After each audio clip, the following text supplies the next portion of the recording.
Hello, जय हिंद, नमस्कार दोस्तों। आप सभी का स्वागत है आपके अपने YouTube channel online GK free classes में। आज के इस क्लास में हम आरआरबी एनटीपीसी एग्जाम 2025 के लिए तीसरा मॉडल पेपर लेकर आए हैं और इस तीसरे मॉडल पेपर के अंदर हम बहुत ही इंपॉर्टेंट क्वेश्चनों को कवर करेंगे। और मेरे भाई ये सभी क्वेश्चन आपके आरआरबी एनटीपीसी एग्जाम 2025 के लिए इंपॉर्टेंट रहेंगे, इसलिए इस तीसरे मॉडल पेपर को आपको कंप्लीट देखना है और इस मॉडल पेपर के एंड में आपको बताना है कि आपके टोटल कितने क्वेश्चन है सही होते हैं। और यदि आप इस चैनल से पहली बार जुड़े हैं तो चैनल को कर लीजिए सब्सक्राइब और बेल आइकन को प्रेस करना, ताकि ऐसी ही शानदार क्लास का नोटिफिकेशन आपको सबसे पहले देखने को मिले। ठीक है, तो चलिए शुरू करते हैं आज के इस तीसरे मॉडल पेपर को बिना देरी के। पहला प्रश्न है आप सभी के सामने, निम्न में से पेनिसिलिन किससे प्राप्त किया जाता है? ऑप्शन ए बैक्टीरिया से, ऑप्शन बी है कवक से, ऑप्शन सी है शैवाल से और ऑप्शन डी है वायरस से। तो यहाँ पर देखिए इन चारों में से करेक्ट आंसर हो जाएगा सभी का ऑप्शन है बी, यानी कि पेनिसिलिन प्राप्त किया जाता है कवक से। तो पहले प्रश्न के अंदर करेक्ट आंसर हो जाएगा सभी का ऑप्शन है बी। तो चलिए फिर अगला प्रश्न देखते हैं। दूसरा प्रश्न है आप सभी के सामने, संविधान के किस अनुच्छेद में आपातकाल की घोषणा का प्रावधान है?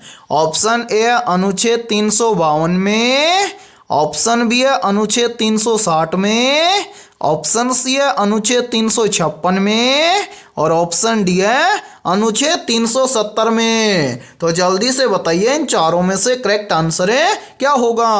और मेरे भाई मोस्ट इंपोर्टेंट प्रश्न है ये, चाहे तो आप इस प्रश्न का स्क्रीनशॉट भी ले सकते हैं। तो यहाँ पर देखिए इन चारों में से करेक्ट आंसर हो जाएगा सभी का ऑप्शन है ए, यानी कि भारतीय संविधान के अनुच्छेद 352 में आपातकाल की घोषणा का प्रावधान है। तो दूसरे प्रश्न के अंदर करेक्ट आंसर हो जाएगा सभी का ऑप्शन है ए। तो चलिए फिर अगला प्रश्न देखते हैं।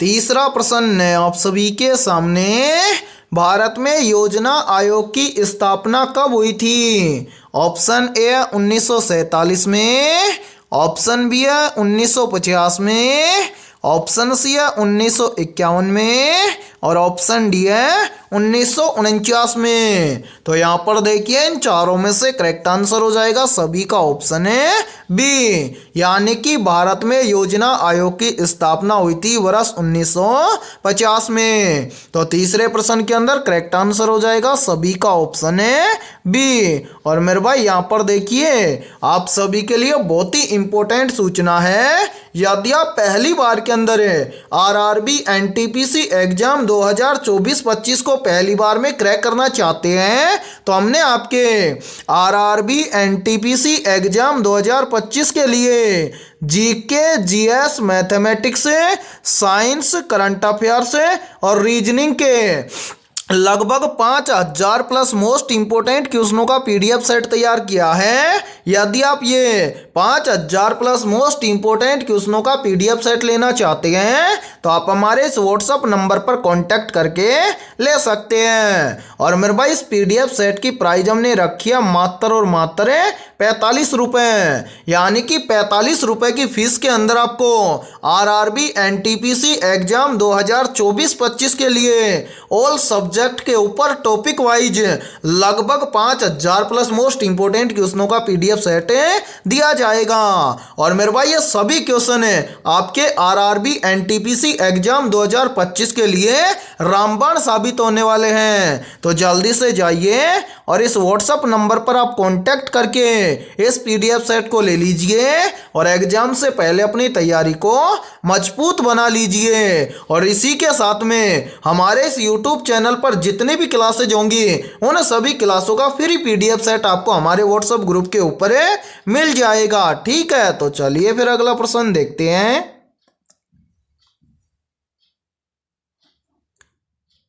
चौथा प्रश्न है आप सभी के सामने, कौन सा ग्रह लाल ग्रह के नाम से प्रसिद्ध है? तो यहाँ पर देखिए इन चारों में से करेक्ट आंसर हो जाएगा सभी का ऑप्शन है बी, यानी कि जो मंगल ग्रह है ये मंगल ग्रह लाल ग्रह के नाम से प्रसिद्ध है। तो चौथे प्रश्न के अंदर करेक्ट आंसर हो जाएगा सभी का ऑप्शन है बी। और मेरे भाई यहाँ पर देखिए यहीं से क्वेश्चन और बनता है और काफी बार एग्जाम के अंदर पूछा भी जाता है कि पृथ्वी की जुड़वा बहन किस ग्रह को कहा जाता है? तो याद रखना पृथ्वी की जुड़वा बहन कहा जाता है शुक्र ग्रह को। ठीक है, तो चलिए फिर अगला प्रश्न देखते हैं। पांचवा प्रश्न है आप सभी के सामने, निम्न में से प्रकाश वर्ष किसकी इकाई है? ऑप्शन ए है दूरी की, ऑप्शन बी है समय की, ऑप्शन सी है वेग की और ऑप्शन डी है ऊर्जा की। तो जल्दी से बताइए इन चारों में से करेक्ट आंसर है क्या होगा? आपसे पूछा गया है कि निम्न में से प्रकाश वर्ष किसकी इकाई है। तो यहाँ पर देखिए इन चारों में से करेक्ट आंसर हो जाएगा सभी का ऑप्शन है ए, यानी कि प्रकाश वर्ष दूरी की इकाई है। तो पांचवें प्रश्न के अंदर करेक्ट आंसर हो जाएगा सभी का ऑप्शन है ए। तो चलिए फिर अगला प्रश्न देखते हैं। छठा प्रश्न है आप सभी के सामने, भारत के किस राज्य में सर्वाधिक वन क्षेत्र है? ऑप्शन ए उत्तर प्रदेश में, ऑप्शन बी है मध्य प्रदेश में, ऑप्शन सी है महाराष्ट्र में और ऑप्शन डी है अरुणाचल प्रदेश में। तो यहाँ पर देखिए इन चारों में से करेक्ट आंसर हो जाएगा सभी का ऑप्शन है बी, यानी कि भारत के मध्य प्रदेश राज्य में सर्वाधिक वन क्षेत्र है। तो छठे प्रश्न के अंदर करेक्ट आंसर हो जाएगा सभी का ऑप्शन है बी। और मेरे भाई यहाँ पर देखिए इसी प्रश्न को एग्जाम के अंदर घुमाकर ऐसे भी पूछ लिया जाता है कि भारत के किस राज्य में सर्वाधिक वन पाए जाते हैं? तो मेरे भाई आपका आंसर होगा क्या? मध्य प्रदेश राज्य, यानी कि भारत के मध्य प्रदेश राज्य के अंदर सर्वाधिक वन पाए जाते हैं। ठीक है, इसी के साथ में देखिए यहीं से एक क्वेश्चन और बनता है और काफी बार एग्जाम के अंदर पूछा जाता है कि अजंता की गुफाएं किस राज्य में स्थित हैं? तो मेरे भाई याद रखना अजंता की गुफाएं महाराष्ट्र राज्य के अंदर स्थित हैं। ठीक है, तो चलिए फिर अगला प्रश्न देखते हैं। सातवां प्रश्न है आप सभी के सामने, भारतीय संविधान में कुल कितने अनुच्छेद हैं? तो यहाँ पर देखिए इन चारों में से करेक्ट आंसर हो जाएगा सभी का ऑप्शन है ए, यानी कि भारतीय संविधान में कुल 448 अनुच्छेद हैं। तो सातवें प्रश्न के अंदर करेक्ट आंसर हो जाएगा सभी का ऑप्शन है ए। तो चलिए फिर अगला प्रश्न देखते हैं। आठवां प्रश्न है आप सभी के सामने, पृथ्वी का सबसे ऊपरी भाग क्या कहलाता है? Option A mantle, option B है क्रस्ट, ऑप्शन सी है कोर और ऑप्शन डी है बाह्य कोर। तो जल्दी से बताइए इन चारों में से करेक्ट आंसर क्या होगा? आपसे पूछा गया है कि पृथ्वी का ऊपरी भाग क्या कहलाता है। तो यहाँ पर देखिए इन चारों में से करेक्ट आंसर हो जाएगा सभी का ऑप्शन है बी, यानी कि पृथ्वी का सबसे ऊपरी भाग कहलाता है क्रस्ट। तो आठवें प्रश्न के अंदर करेक्ट आंसर हो जाएगा सभी का ऑप्शन है बी। तो चलिए फिर अगला प्रश्न देखते हैं।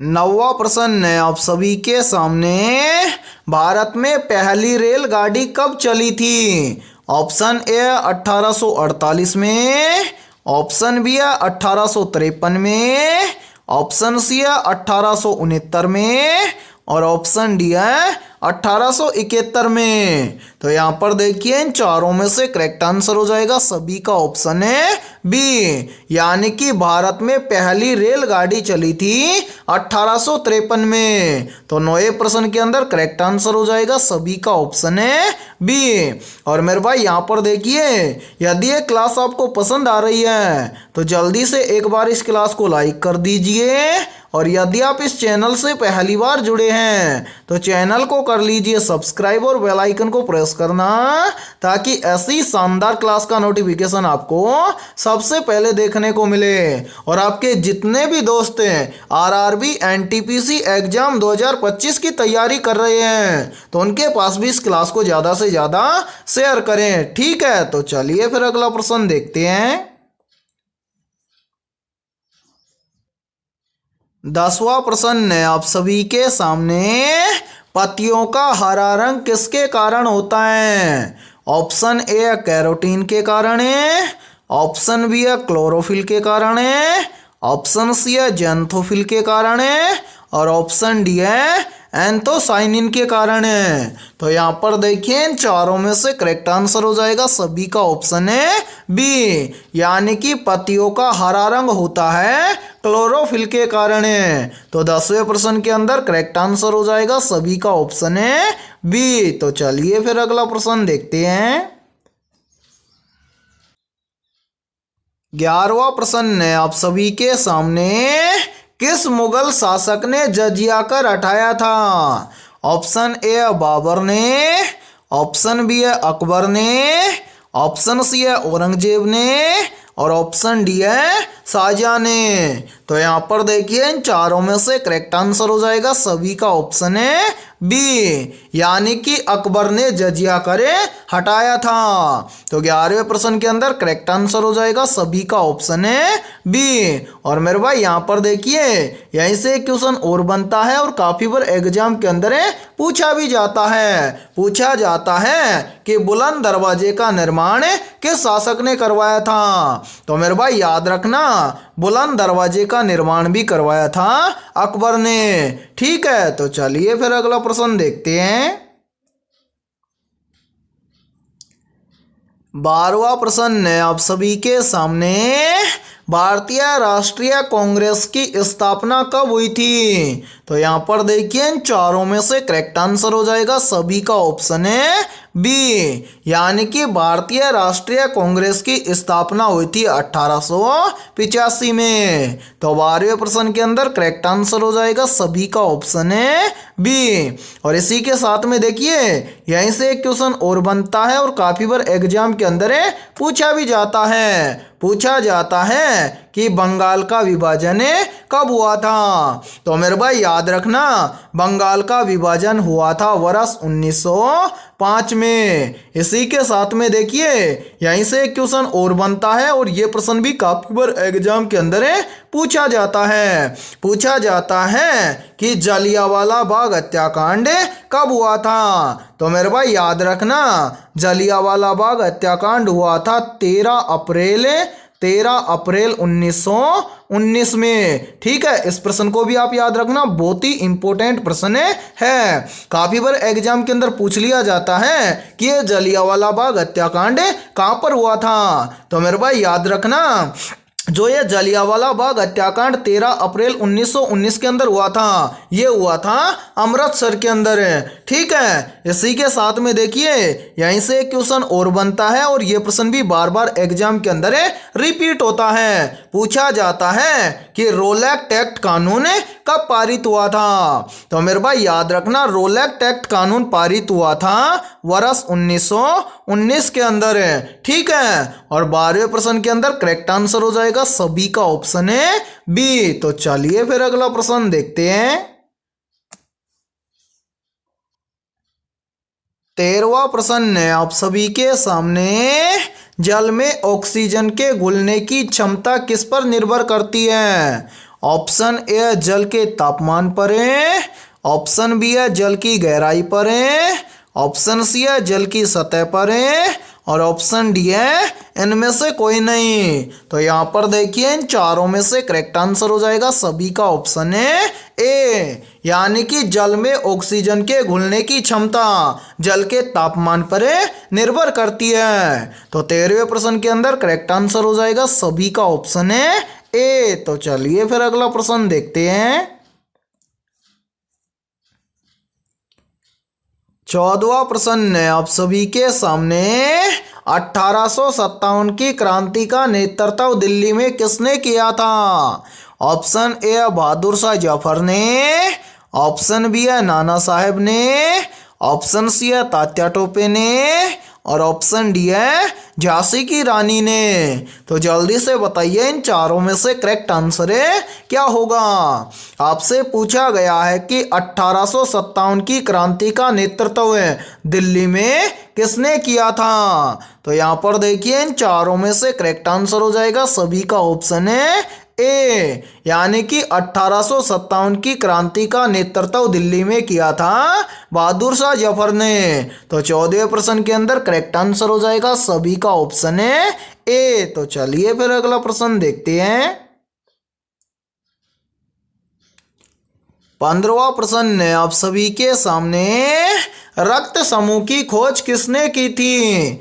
Option A Karl Landsteiner ने, ऑप्शन बी है अलेक्जेंडर फ्लेमिंग ने, ऑप्शन सी है वाटसन और क्रिक ने और ऑप्शन डी है ग्रेगर मेंडल ने। तो यहाँ पर देखिए इन चारों में से करेक्ट आंसर हो जाएगा सभी का ऑप्शन है ए, यानी कि रक्त समूह की खोज की थी वैज्ञानिक कार्ल एंड स्टीनर ने। तो 15वें प्रश्न के अंदर करेक्ट आंसर हो जाएगा सभी का ऑप्शन है ए। और मेरे भाई यहाँ पर देखिए यहीं से क्वेश्चन और बनता है और काफी बार एग्जाम के अंदर पूछा भी जाता है। पूछा जाता है कि डीएनए की दोहरी कुंडलित संरचना की खोज किसने की थी। तो मेरे भाई याद रखना डीएनए की दोहरी कुंडलित संरचना की खोज की थी वैज्ञानिक वाटसन और क्रिक ने। ठीक है, तो चलिए फिर अगला प्रश्न देखते हैं। 16वां प्रश्न है आप सभी के सामने, राष्ट्रीय विज्ञान दिवस कब मनाया जाता है। ऑप्शन ए 28 फरवरी को, ऑप्शन बी है 5 जून को, ऑप्शन सी है 11 जुलाई को और ऑप्शन डी है 15 अगस्त को। तो यहाँ पर देखिए इन चारों में से करेक्ट आंसर हो जाएगा सभी का ऑप्शन है ए, यानी कि राष्ट्रीय विज्ञान दिवस मनाया जाता है 28 फरवरी को। तो 16वें प्रश्न के अंदर करेक्ट आंसर हो जाएगा सभी का ऑप्शन है ए। तो चलिए फिर अगला प्रश्न देखते हैं।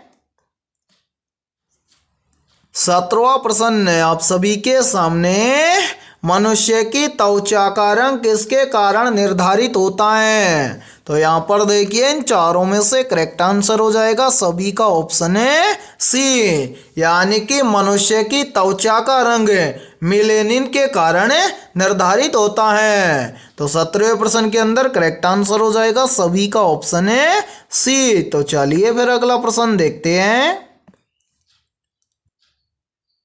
18वां प्रश्न है आप सभी के सामने, मानव शरीर में सबसे बड़ी हड्डी कौन सी होती है। तो यहाँ पर देखिए इन चारों में से करेक्ट आंसर हो जाएगा सभी का ऑप्शन है ए, यानी कि मानव शरीर में सबसे बड़ी हड्डी होती है फीमर हड्डी। और मेरे भाई यहाँ पर देखिए काफी बार एग्जाम के अंदर एक प्रश्न और बनता है यहीं से और काफी बार एग्जाम के अंदर पूछा भी जाता है। पूछा जाता है कि मानव शरीर में जो सबसे बड़ी हड्डी होती है फीमर ये कहाँ पर पाई जाती है। तो मेरे भाई याद रखना जो ये फीमर हड्डी होती है ये मानव शरीर की जांघ में पाई जाती है या फिर जांघ में पाई जाने वाली हड्डी है फीमर।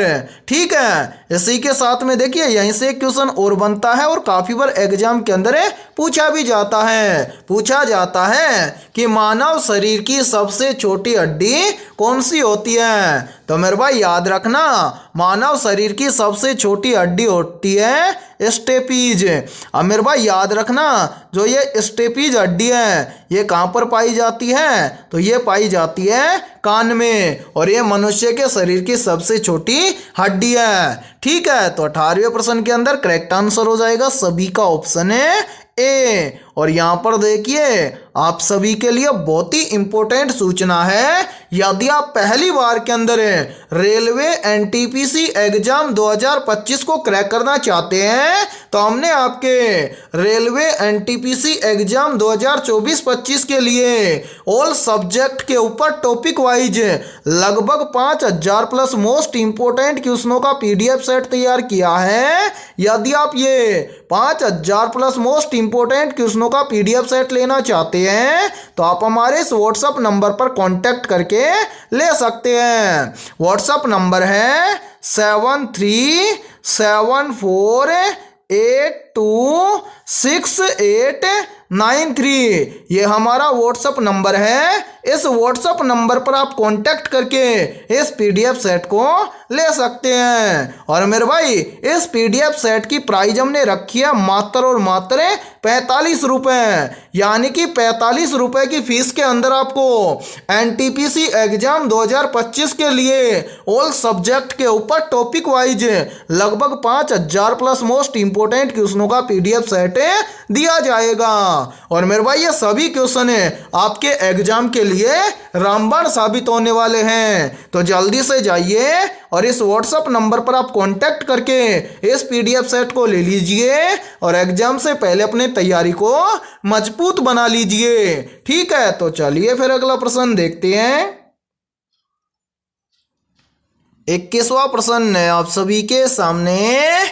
किस संविधान संशोधन द्वारा मतदान की न्यूनतम आयु 21 से हटाकर 18 वर्ष की गई थी? या फिर देखिए इसी प्रश्न को एग्जाम के अंदर घुमाकर ऐसे भी पूछा जाता है कि भारतीय संविधान के किस संशोधन द्वारा मतदान की न्यूनतम आयु 21 को हटाकर 18 वर्ष की गई थी? तो यहाँ पर देखिए इन चारों में से करेक्ट आंसर हो जाएगा सभी का ऑप्शन है सी, यानी कि भारतीय संविधान के 61वें संशोधन द्वारा मतदान की न्यूनतम आयु 21 को हटाकर 18 वर्ष की गई थी। तो 19वें प्रश्न के अंदर करेक्ट आंसर हो जाएगा सभी का ऑप्शन है सी। तो चलिए फिर अगला प्रश्न देखते हैं। 20वां प्रश्न है आप सभी के सामने। डीएनए की संरचना का मॉडल किसने दिया था? ऑप्शन ए वाटसन और क्रिक ने, ऑप्शन बी है मेंडल ने, ऑप्शन सी है अलेक्जेंडर फ्लेमिंग ने और ऑप्शन डी है डार्विन ने। तो यहाँ पर देखिए इन चारों में से करेक्ट आंसर हो जाएगा सभी का ऑप्शन है ए, यानी कि डीएनए की संरचना का मॉडल दिया था वैज्ञानिक वाटसन और क्रिक ने। तो 20वें प्रश्न के अंदर करेक्ट आंसर हो जाएगा सभी का ऑप्शन है ए। तो मेरे भाई आज की इस क्लास के अंदर इतना ही। यदि ये क्लास आपको पसंद आई है तो जल्दी से एक बार इस क्लास को लाइक कर दीजिए और यदि आप इस चैनल से पहली बार जुड़े हैं तो चैनल को कर लीजिए सब्सक्राइब और बेल आइकन को प्रेस करना ताकि ऐसी शानदार क्लास का नोटिफिकेशन आपको सबसे पहले देखने को मिले। और आज की इस क्लास के अंदर हमने 20 बहुत ही इंपॉर्टेंट क्वेश्चन करवाए हैं। तो इन 20 में से आपके कितने क्वेश्चन सही हुए हैं सभी को कमेंट सेक्शन के अंदर कमेंट करके बताना है। और जिन भी अभ्यर्थियों के इन 20 में से लगभग 17 प्लस क्वेश्चन सही हुए हैं तो समझना उनकी तैयारी बेहतर है। तो फिर मिलते हैं ऐसे बेहतरीन क्वेश्चनों के साथ शाम को 6 बजे।